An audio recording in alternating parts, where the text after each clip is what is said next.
बहुत साल पहले की बात है। उदयपुर में एक बहुत बड़ा जंगल था। वो जंगल बहुत गहरा था।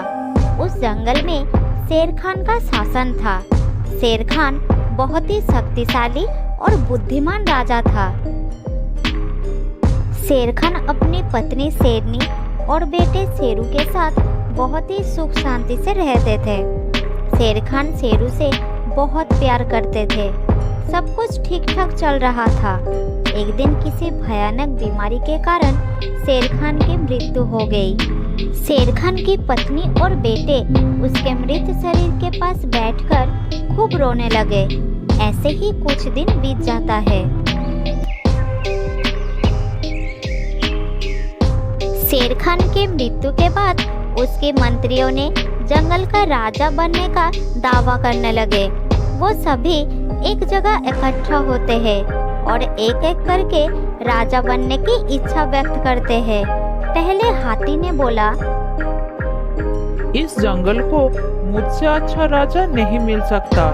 मैं बहुत शक्तिशाली हूँ। राजा बनने के लिए मुझसे अधिक योग्य कोई नहीं हो सकता। एकमात्र मैं ही हूँ जो जंगल के जानवरों और जंगल को रक्षा कर सकता हूँ। अगला राजा मुझे बनना चाहिए। मैं भी राजा बनने के योग्य हूँ। मैं भी बहुत शक्तिशाली हूँ। राजा तो मुझे ही बनना चाहिए क्योंकि मुझ में राजा बनने के सभी गुण हैं।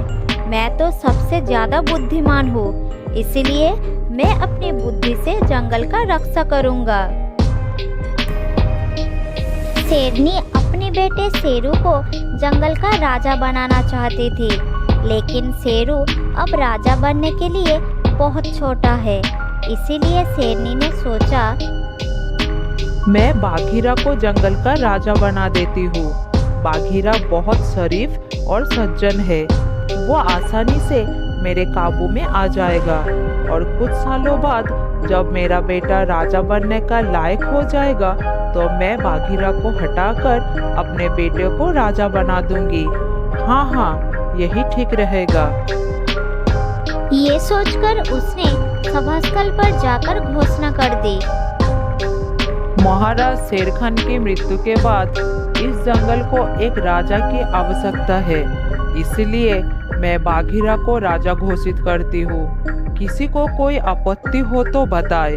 अब से इस जंगल का नया राजा है बाघीरा। बाघीरा बहुत ही बुद्धिमान और ईमानदार था, इसीलिए किसी ने उसके राजा बनने पर आपत्ति नहीं किया। सभी जानवर बाघीरा को अपना राजा मान लिया। राजा बनते ही बाघीरा ने जंगल के लिए जरूरी काम करना शुरू कर दिया। उसके काम से जंगल के जानवर बहुत खुश थे। देखते ही देखते राजा बाघीरा ने जंगल के सभी जानवरों का दिल जीत लिया। वह सभी अपने नए राजा की प्रशंसा करने लगे। बाघीरा जी, आप बहुत अच्छा राजा है। आपके शासन में हम सब बहुत खुश हैं। हम भाग्यशाली हैं कि हमें आप जैसा राजा मिला है। ये तुमने ठीक ही कहा। बाघीरा जी से अच्छा राजा हमें कभी नहीं मिल सकते। आप इस जंगल के जानवरों की अच्छी तरह से देखभाल करते हैं। जानवरों के प्यार देखकर बाघीरा बहुत खुश हुआ। ये देखकर शेरनी को बहुत जलन होने लगी क्योंकि वो अपने बेटे को राजा बनाना चाहती थी। एक दिन कुछ जानवर महाराज बाघीरा के पास आए। महाराज, जंगल में सिर्फ एक ही नदी है और हम जानवरों को पानी पीने के लिए बहुत दूर तक चलकर नदी तक जाना पड़ता है। कृपया आप कुछ कीजिए। इतने दूर तक चलकर जाने के कारण हमें बहुत दिक्कत होता है महाराज। हाथी ने ठीक ही कहा महाराज। पानी पीने के बाद जब हम इतनी दूर चलकर आते हैं तो हमें फिर से प्यास लग जाती है महाराज। आप सब बिल्कुल चिंता मत करिए, मैं बहुत जल्द कुछ करूँगा। आप सब अपना घर जाइए, मैं देखता हूँ।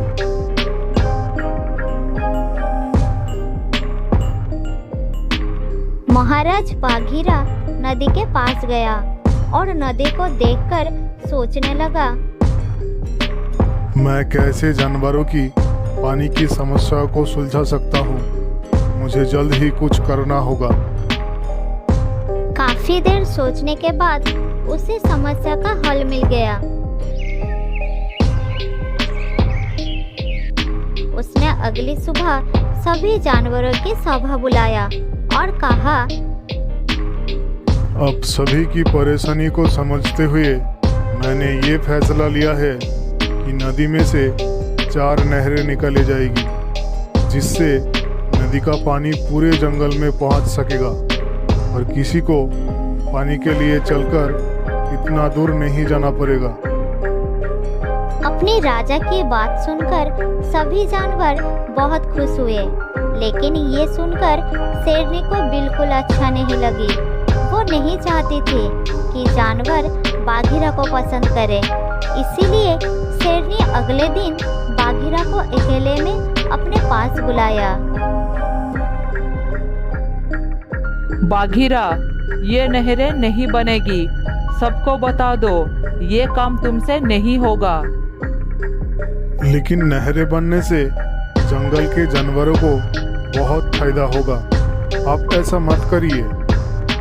मैं जानती हूँ, लेकिन अगर सब कुछ तुम कर दोगे तो मेरा बेटा शेरू क्या करेगा? लेकिन मैंने जंगल के जानवरों से वादा किया है कि मैं उनके लिए नहरें बनवाऊंगा। बाघीरा, ये मत भूलो कि मैंने तुम्हें इस जंगल का राजा बनाया है और मैं चाहूँ तो तुम्हें राजा के पद से हटा भी सकती हूँ। इसीलिए जब तक मेरा बेटा राजा बनने के लायक नहीं होता, तब तक मैं जैसा कहूँगी तुम्हें वैसा ही करना होगा। शेरनी के आगे बाघीरा कुछ नहीं बोल सका और वो दुखी होकर वहां से चला गया। उसने नहरें बनाने का इरादा छोड़ दिया और किसी से मिलना जुलना भी बंद कर दिया। ऐसे ही कुछ दिन बीत गया।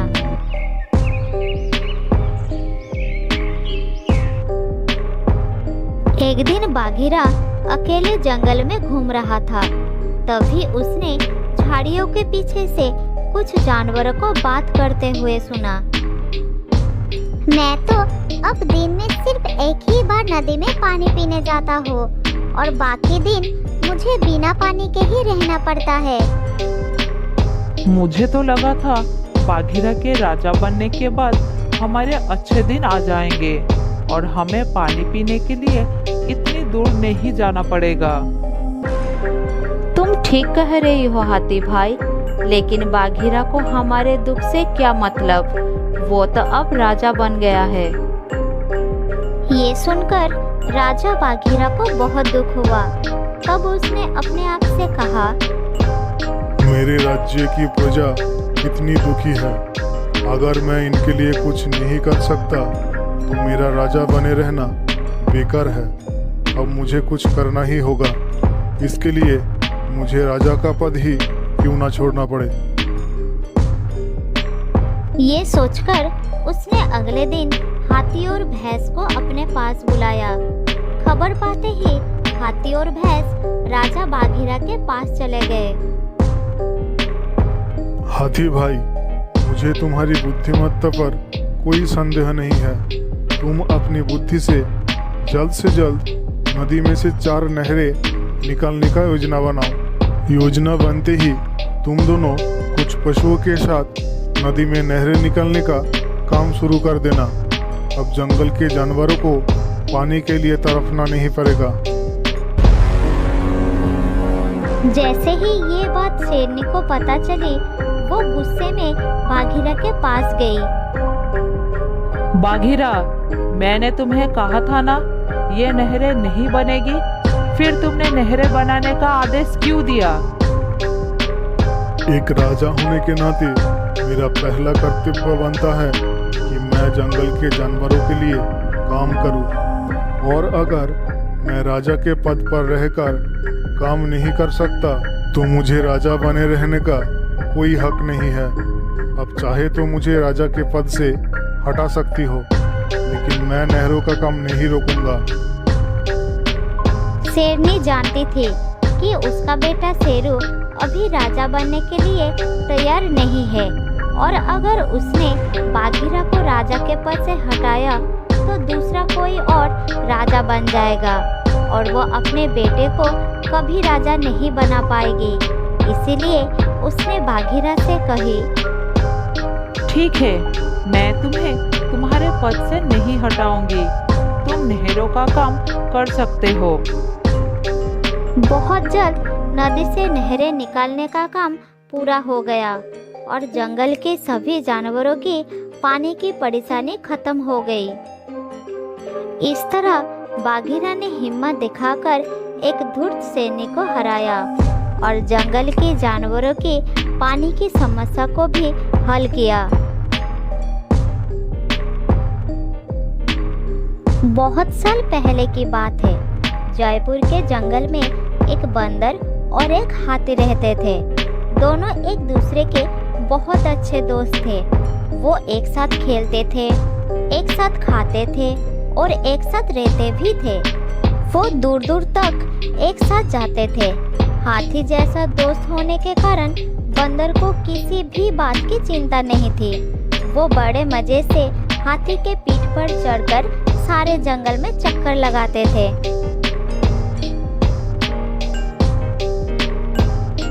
बंदर बड़ी शान से जहाँ मन चाहता हंसते गाते हुए चला जाता था। जंगल के सारे जानवर इन दोनों की दोस्ती को देखकर आश्चर्य हो जाते थे। ऐसे ही हाथी और बंदर की जिंदगी बहुत मजे से कट रही थी। उस जंगल में एक सियार भी रहता था। हाथी और बंदर की दोस्ती देखकर उसे बहुत जलन होता था और बंदर पर बहुत गुस्सा आता था, लेकिन वो उन दोनों का कुछ बिगाड़ नहीं पाता था। वो मन ही मन चाहता था उन दोनों में फूट पड़े और बंदर की जगह वो हाथी का दोस्त बन जाए। सियार मौके का इंतजार करने लगा, क्योंकि बंदर के रहते वो हाथी का निकट नहीं जा पाता था। एक दिन सियार को मौका मिल गया। बंदर किसी काम से जंगल के अंदर गया था। हाथी अकेला एक पेड़ के नीचे खड़ा था। सियार धीरे धीरे हाथी के पास गया और कहा,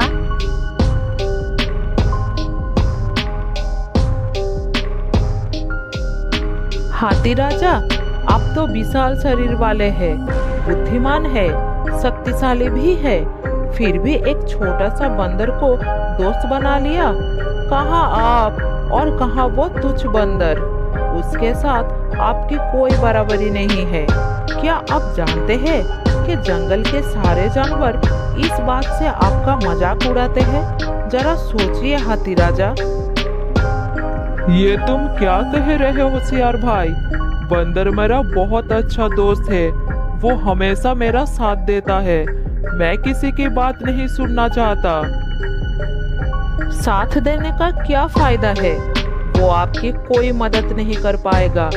आपके ऊपर संकट आने पर भाग जाएगा। वो किसी काम का नहीं है। वो उसका साथ छोड़ देना ही आपके लिए अच्छा रहेगा। मुझे अपना साथी बना लो।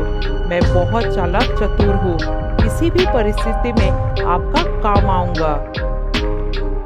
इस तरह सियार अपनी मीठी मीठी बातों से हाथी का मन जीतने का कोशिश करने लगा। पहले तो हाथी सियार की बातों पर कोई ध्यान नहीं दिया, लेकिन उसकी बहुत समझाने के बाद हाथी का मन बदल गया। हाथी के मन बंदर के प्रति घृणा से भर गया था। उसने सियार की दोस्ती स्वीकार कर लिया था। थोड़ी देर बाद सियार वहां से चला गया।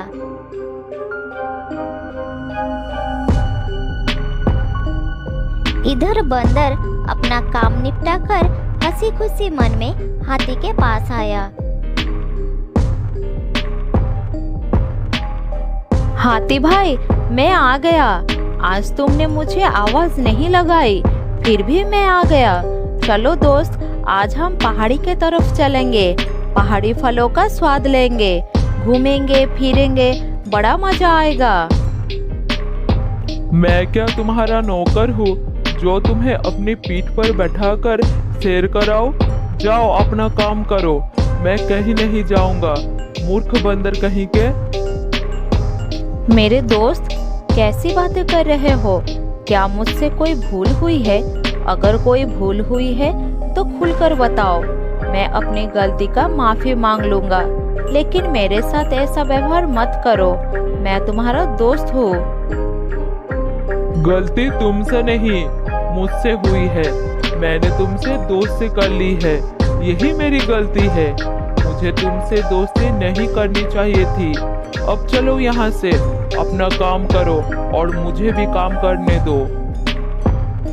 हाथी के बात सुनकर बंदर को बड़ा दुख हुआ। शर्म से वो अपनी सर झुका लिया। उसी समय वहाँ पर सियार लौट आया। चलो दोस्त, आज हम पहाड़ी की तरफ चलेंगे, बहुत मजा करेंगे। उधर बहुत सारा खाना है, हम घूमेंगे फिरेंगे और खाएंगे। हाँ हाँ दोस्त, चलो, मैंने भी सुना है उधर बहुत सारा खाना है।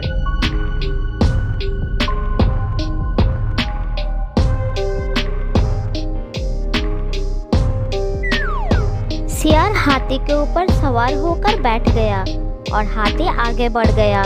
बंदर वहाँ पर खड़ा होकर ये सब देखता रहा। उसको बड़ा कष्ट हुआ, लेकिन वो और कर भी क्या सकता था। वो समझ चुका था कि सियार ने हाथी की बुद्धि भ्रष्ट कर दी है। ये भी हो सकता है कि हाथी किसी संकट में फंस जाए। ये सब सोचकर बंदर हाथी का पीछा करने लगा।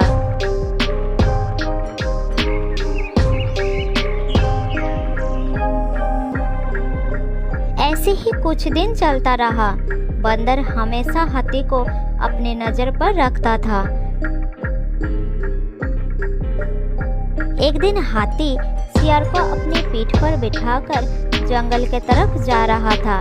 हाथी रोज उसी रास्ते से जंगल में जाता था। इसीलिए कुछ शिकारियों ने हाथी को फंसाने के लिए उस रास्ते पर गड्ढा खोद कर रखा था और उस गड्ढे को पत्तों से ढक दिया था। चालाक सियार ने ऊपर से गड्ढे को देखकर समझ गया और नीचे उतर गया, लेकिन हाथी गड्ढे में गिर गया क्योंकि वो गड्ढे को ठीक से समझ नहीं पाया था।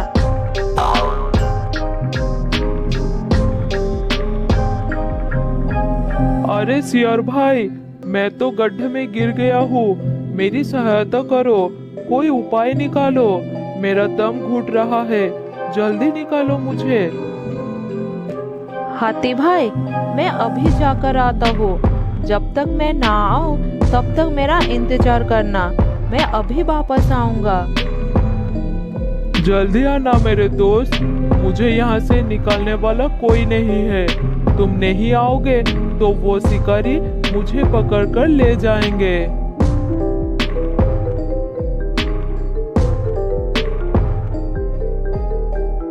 इतना कहकर सियार वहां से चला गया और झाड़ियों के पीछे चुपचाप बैठा रहा। इधर बंदर दोनों के पीछे ही आ रहा था।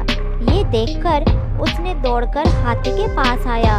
अपने दोस्त की ऐसी हालत देखकर उसे बड़ा दुख हुआ। हाथी भाई, चिंता मत करो, मैं आ गया हूँ। इस संकट से निकलने का उपाय मैं करूँगा।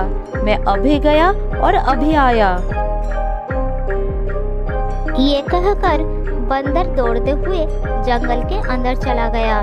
दौड़ते दौड़ते उसने हाथियों के पास गया और सारी बात बताकर अपने दोस्त के जान बचाने के लिए कहा। बंदर की बात सुनकर सभी हाथी उस स्थान पर पहुंच गए जहां हाथी फंसा था।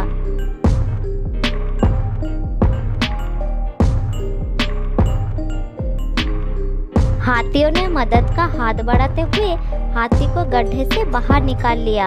हाथी अब पूरी तरह स्वतंत्र हो गया और अपनी प्रिय मित्र बंदर को देखकर अपनी गलती पर पछतावा करने लगा। वो उसकी तरफ बढ़ गया और माफी मांगने लगा। बंदर, मेरे प्यारे दोस्त, तुम मेरे सच्चे दोस्त हो। आज तुमने सही समय पर मेरी रक्षा की है। मेरी ही बुद्धि भ्रष्ट हो गई थी कि मैंने ही सियार की बातों में आकर तुम्हें दूर कर दिया था। तुमने संकट में मेरी बहुत मदद की। आज दोस्ती का सही अर्थ मुझे समझ में आ गया। मुझे माफ कर दो दोस्त, ऐसा गलती फिर कभी नहीं करूँगा। कोई बात नहीं दोस्त, सही समय पर दोस्त ही दोस्ती के काम आते हैं। इस तरह हम अपने फर्ज निभाते हैं। मुझे खुशी है कि मेरे दोस्त सही रास्ते पर आ गया। अब मुझे कोई चिंता नहीं। सच्चा दोस्त वही है जो आवश्यकता पड़ने पर काम में आए। मतलबी दोस्त पर कभी विश्वास नहीं करना चाहिए। वो तो मौका देखकर रंग बदल लेते हैं। अपनी सच्ची दोस्ती पर विश्वास रखना चाहिए और किसी की बातों में आकर अपने दोस्त पर अविश्वास नहीं करना चाहिए। हाथी ने सभी को धन्यवाद दिया और बड़े प्यार से बंदर को अपने ऊपर बैठा लिया और गाते मुस्कुराते आगे बढ़ गया। कपड़ सियार ये दृश्य देखकर सब समझ गया और वहां से चला गया।